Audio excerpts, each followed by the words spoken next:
The Man Booker International Prize was founded in 2004.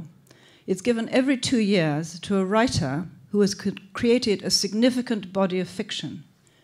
The work may be originally written in English or in any other language, but in the latter case, at least 3 titles must be translated into English. It also differs in other ways from its elder sibling, the Man Booker, because only the judges nominate the writers, with the result that we have enjoyed ourselves hugely. Working together since 2013 was like belonging to a reading group, each of us suggesting books and authors and then meeting to discuss them and suggest more writers, more books. We each came with long memories of reading, and we set out to read more, a great number more.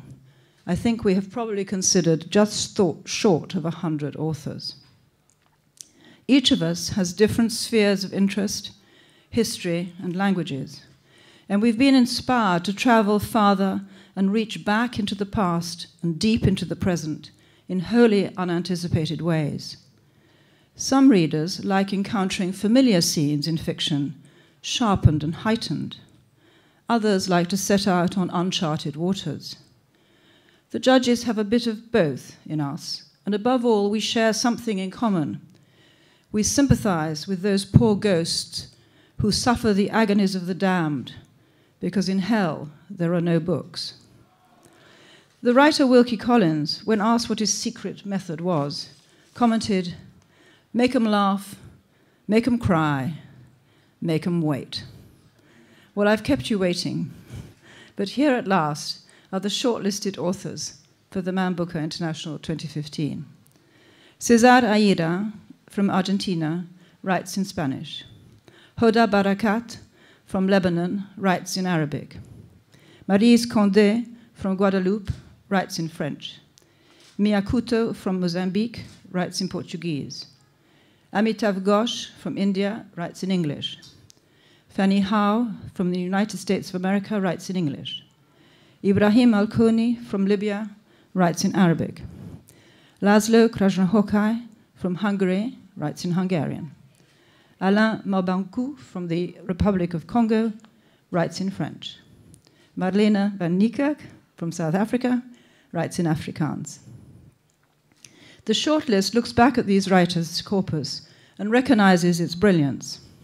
But their work also captures something of what fiction is doing now, the exuberant multiplicity of forms it is taking as writers set about shaping experience into stories, images, characters, reimagining and interrogating history, giving voice to memories and figments, listening in to the often harsh, discordant noise of the universe.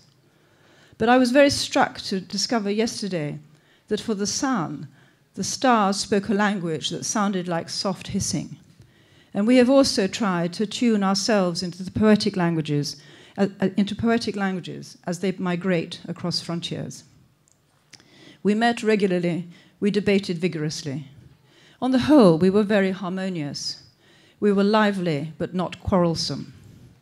Yesterday, after a long, intense session, which at times became sticky, even bad-tempered, we whittled down 14 names to 10, and we arrived at a list which includes the highest number of languages, 7, and the highest proportion of translated writers in any year since the prize began, 80%. These authors come from a wide world, 6 countries never represented before on this list. But they capture the richness of the local, which the global commons of the translated literature does not have to destroy, but can illuminate. These writers have many tones and many modes. There is much here that is pretty bleak. But there's also some laughter, not of all of it through tears. I asked the judges what they hoped for from this result, and one of them commented, "Fiction consoles strangely." We judges have had an exhilarating experience, I think I can say for all of us, reading for this prize. We've ranged far and wide across the world and entered the vision of writers from an extraordinary variety of experiences. Fiction can enlarge the world for us all and stretch our understanding and our sympathy. The novel today is in fine form, we discovered. For these writers, it is a field of inquiry, a tribunal of history, a map of the heart, a probe of the psyche, a stimulus to thought, a well of pleasure, and a laboratory of language. Truly, after this all-consuming time of reading and argument, and more reading and more argument, I think we can say that when you read these writers, if you haven't already, you will feel you are that bit closer to the tree of knowledge.